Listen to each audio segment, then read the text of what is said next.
नमस्कार, मैं कमलेश कबीर आपका एक बार फिर स्वागत करता हूँ इस नए एपिसोड में। आज के इस एपिसोड में हम जिस विषय पर बात करने वाले हैं उससे पहले बड़ा सवाल यह है कि क्या कभी हिंदू, चाहे वो कांग्रेस पार्टी हो या फिर सुप्रीम कोर्ट जैसी बड़ी संस्थाएं हो, क्या इसके फ्रॉड सेकुलरिज्म को समझ पाएगा? और अगर वो समझ पाएगा तो वो किस हद तक समझ पाएगा? ये एक जो है वो इस पूरे वीडियो में एक बड़ा सवाल होगा। क्योंकि महाराष्ट्र में अभी विधानसभा चुनाव का जो है वो दौर खत्म हो चुका है, वोटिंग चल रही है जब मैं ये वीडियो बना रहा हूँ। और वोटिंग में जो है वो कई आंकड़े आ रहे हैं, लेकिन अभी मैं इस वीडियो में उस आंकड़े की एक बार भी चर्चा नहीं करने वाला हूँ। जो लोग अभी आपने देखा कि जिस तरीके से बांग्लादेश में हिंदुओं के ऊपर अत्याचार हुए और उसके बाद में योगी आदित्यनाथ ने एक बड़ी बात बोली आगरा में, और वो थी बटोगे तो कटोगे। और उसके बाद में कई मौलानाओं को, कांग्रेस पार्टी को और बहुत सारे लोगों को जो है वो पेट में दर्द होने लग गया। लेकिन कल एक बड़ी जो बात सामने आई वो थी आंध्र प्रदेश से, तिरुपति बालाजी मंदिर से। तो मुझे लगा कि इस पे जो है वो बात करनी चाहिए, इस पे जो है वो वीडियो बनाना चाहिए।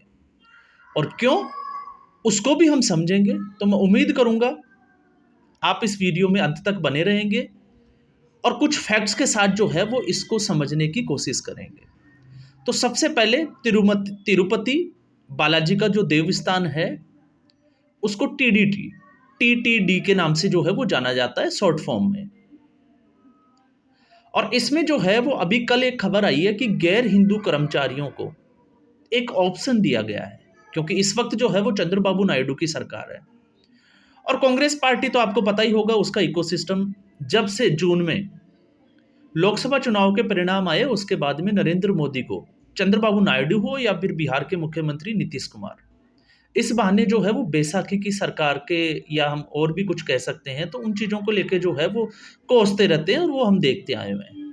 लेकिन कल वहाँ पे एक जो है वो बड़ा कदम उठाया गया है, और बड़ा कदम ये है कि तिरुपति बालाजी मंदिर में जो गैर हिंदू कर्मचारी है उनको वहाँ से हटाया जाएगा। और हटाया क्यों जाएगा, उसमें कुछ चीज़ें भी हमें समझने की ज़रूरत है। क्योंकि आपको पता होगा इससे पहले वाईएसआर कांग्रेस 2023 की मैं बात कर रहा हूं, जब उसमें आखिरी बार जो है वो बदलाव किया गया था टीटीडी एक्ट में। और उस बदलाव में जो है आपको यह भी पता होगा कि बीके रेड्डी को चेयरमैन तक बना दिया गया था। मतलब जो 26 लोगों की जो इसकी एक पूरी बॉडी है मंदिर ट्रस्ट की, उस बॉडी में जो है वो गैर हिंदुओं को भी जगह दी गई थी। तो क्या ये पॉसिबल है कि आज की तारीख में, आज़ादी के बाद की हम बात कर रहे हैं, आज़ादी से पहले मैं नहीं जा रहा, कहीं ईसाइयों के चर्च में या फिर किसी मुस्लिम धर्म के किसी मस्जिद के किसी बोर्ड में या ट्रस्ट में जो है वो गैर मुस्लिम या गैर ईसाई को जगह दी गई हो? तो ऐसा शायद आपको सुनने को भी नहीं मिलेगा। और सबसे बड़ी बात तो ये है, आप ये भी छोड़ दीजिए, जब केंद्र सरकार वक्फ बोर्ड बना सकती है तो अब तक सनातन बोर्ड और ईसाइयों के लिए ऐसा कोई बोर्ड जो है वो बना क्यों नहीं? और इसके ऊपर जिसको जो है वो कांग्रेस पार्टी अल्पसंख्यकों को, क्योंकि 1947 के बाद में कांग्रेस पार्टी को पता था कि अगर उन्होंने मुस्लिम वोट को बांध के रख लिया तो हिंदू जो है वो बटा हुआ है, तो फिर उसको सत्ता से बाहर कोई करा नहीं सकता। और ये जो है वो उसकी जो सोच थी वो काफी हद तक सही भी थी। तो वक्फ बोर्ड बनाया गया, और वक्फ बोर्ड को लेके जिस तरीके से विवाद है, और मुझे लग रहा है कि वक्फ बोर्ड अब जो है वो कांग्रेस पार्टी के लिए कब्र खोदने का काम करेगा। क्यों करेगा? क्योंकि जिस तरीके से किसानों ने कर्नाटका में अल्टीमेटम दिया है सरकार को, और सड़कों पे उतर आए थे, क्योंकि किसानों की जो खेत हैं उसके ऊपर वक्फ ने अपना दावा ठोक दिया। और दूसरा, ठीक ऐसे ही केरला में, जहां पर चर्चों को जो है वो वक्फ बोर्ड ने ये दावा किया है कि चर्च की जो भूमि है वो वक्फ बोर्ड की भूमि है, इसलिए वहां पे पादरी भी जो है वो अब इस मिशन में उतर आए हैं। तो कांग्रेस पार्टी ने जो किया वो 2014 के बाद से जो है वो भुगत रही है। लेकिन फिर भी आज हम जिसकी बात कर रहे हैं, क्योंकि आज ऐसा दिन है कि हिंदुओं की परीक्षा चल रही है महाराष्ट्र में, और 23 को उसका रिजल्ट आने वाला है। तो हिंदू कितने पास होंगे और कितने फेल होंगे, ये उस परिणाम के ऊपर निर्भर करेगा।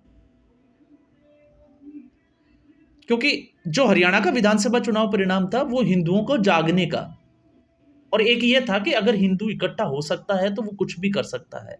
लेकिन वो हिंदू कितना जागा, अब इसका जो है वो परिणाम 23 को आएगा। तो उससे पहले अब हम समझते हैं सीधे तौर से टीटीडी के इस एक्ट को।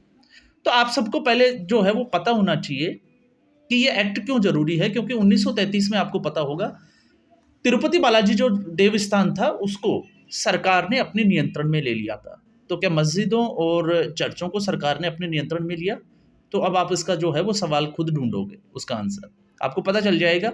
लेकिन अब इसमें एक और चीज समझ में आती है कि सरकार इनको नियंत्रण में ले लिया, और आज जब हम राम मंदिर की बात करते हैं या किसी और मंदिर की बात करते हैं, चाहे वो केदारनाथ हो, बद्रीनाथ हो, तो आपने देखा होगा रवीश कुमार जैसे जो दल्ले पत्रकार हैं वो एक खबर बनाते हैं कि इन मंदिरों से जो है वो कौन सा रोजगार मिलेगा, इससे ये मंदिर शिक्षा थोड़ी दे देंगे आपको, जो है वो आपका घर का खर्चा थोड़ी दे देंगे। ये तमाम तरह के सवाल जो है वो उठाए जाते हैं, लेकिन किसी मस्जिद को लेके या चर्च को लेके इस तरीके के कोई सवाल जो है वो नहीं उठाए जाते।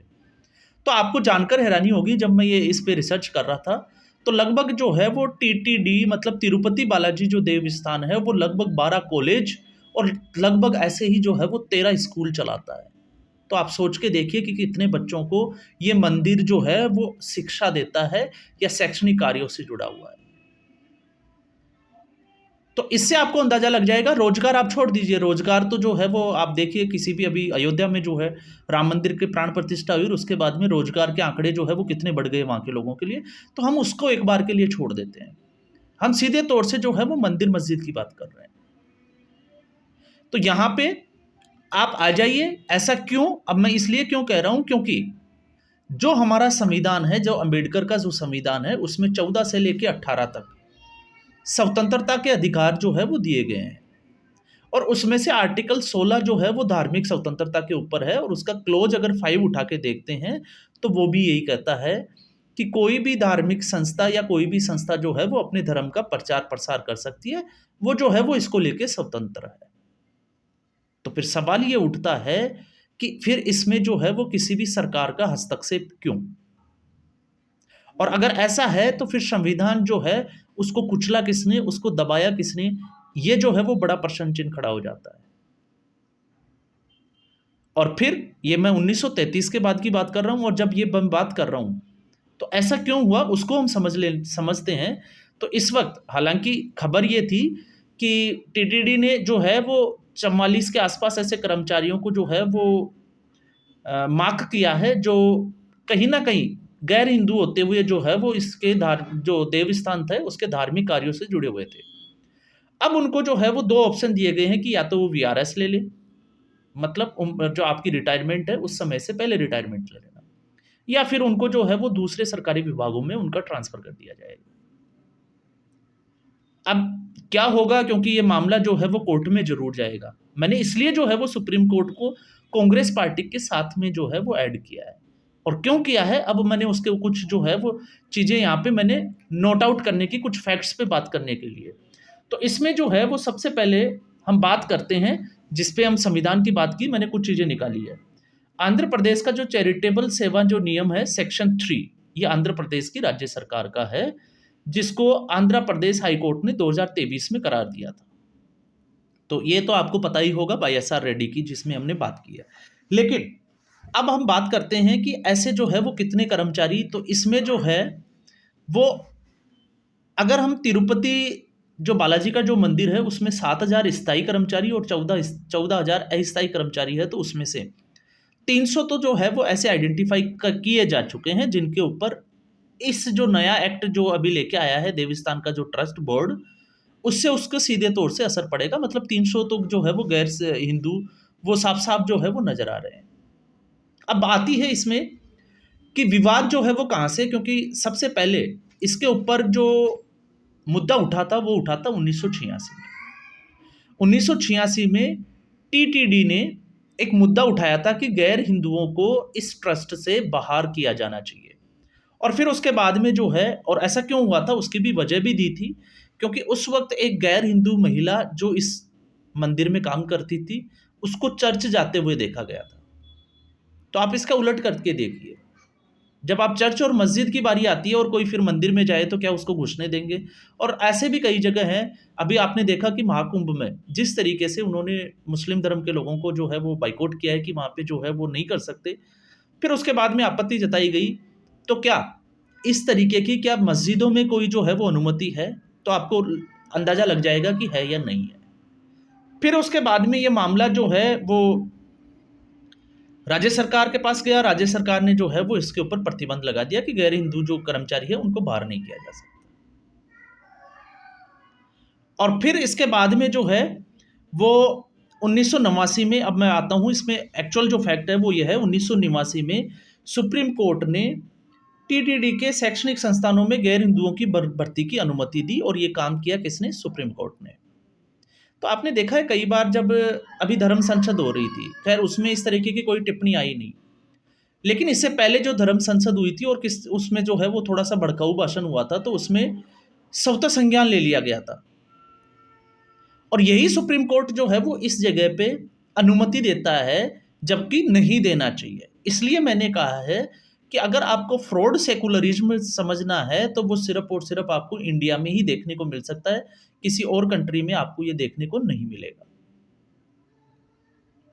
और सारी जो संस्थाएं हैं शुरू से 1947 से आप देखिए, उठा के देखिए, सब लोग जो है वो सारी संस्थाएं इसमें इन्वॉल्व है, क्योंकि सिर्फ और सिर्फ सेकुलर शब्द हिंदुओं के लिए यूज किया जाता है। और 1989 से लेके 2007 तक जो है वो ऐसा ही चलता रहा। और 2007 में जो है वो वापस से जो है वो फिर इसमें प्रतिबंध जो था, जो इजाज़त दी गई थी, फिर उसके बाद में मामला उठा और फिर इसमें जो है वो राज्य सरकार ने प्रतिबंध लगाया। लेकिन फिर जो है वो मामला हाई कोर्ट में चला गया, फिर सुप्रीम कोर्ट में चला गया और ये चलता ही रहा। अब आता है 2018 में। 2018 में फिर जो है वो मंदिर प्रशासन ने 44 गैर हिंदुओं कर्मचारियों को जो है वो उसकी पहचान की और उनको धार्मिक कार्यों से हटा दिया गया। लेकिन ये 44 के 44 जो है वो हाई कोर्ट की शरण में चले गए। और फिर उसके बाद में जो है वो हाई कोर्ट की जब ये शरण में गए तो टीटीडी ने जो चीजें की, तो टीटीडी की जो बातें थी, मतलब जो बोर्ड था देवस्थान का, उस बोर्ड के जो फैसला था उसको रद्द कर दिया हाई कोर्ट ने। मतलब हाई कोर्ट ने अनुमति दे दी कि गैर हिंदू कर्मचारी जो है वहां पर काम कर सकते हैं। और फिर उसके बाद में जो है वो आपने देखा ही कि किस तरीके से अभी जो लड्डुओं का प्रसाद में जो चर्बी का जो मामला आया, किस तरीके से विवाद खड़ा हुआ, तो वो तमाम तरह की हमने जो है वो घटनाएं देखी।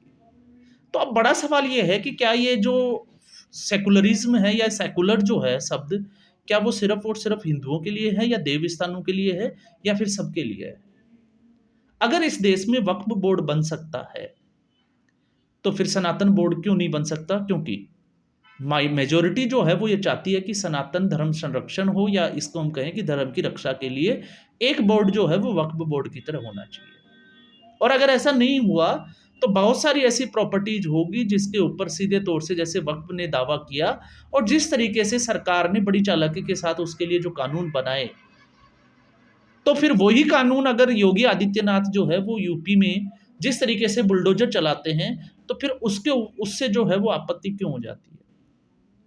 और ये लोग जब सीए और एनआरसी का विरोध करते हैं, कागज नहीं दिखाते, तो फिर ये जो है वो, जब हम इसमें आ जाते हैं बुलडोजर चलने वाले एक्शन में, तो फिर ये कागज वाली जो बात आती है, अब सुप्रीम कोर्ट ने ये फैसला दिया है, तो फिर ये जो है वो कंट्रोवर्शियल क्यों हो जाता है? चाहे वो पत्रकार हो, चाहे फिर मीडिया हो, या फिर जो है वो सरकारों के स्तर पे हो या पार्टियों के स्तर पे। तो मुद्दे जो है वो इस देश में तमाम तरह के हैं। लेकिन बात ये आ जाती है कि हम इसको जो है वो किस तरीके से लेते हैं। तो तिरुपति जो माला मंदिर का जो ट्रस्ट है उसने ये बड़ा फैसला लिया है। अब ये जो है वो कोर्ट में जाएगा, ये जो है वो दिख रहा है, लेकिन उसके बाद में कोर्ट जो है वो इसके ऊपर क्या फैसला देगा, ये जो है वो बड़ी बात होगी। तो आज के एपिसोड में बस इतना ही। उम्मीद करूंगा ये एपिसोड वीडियो आपको पसंद आया होगा। वीडियो को लाइक करें, शेयर करें, चैनल जरूर सब्सक्राइब करें। धन्यवाद।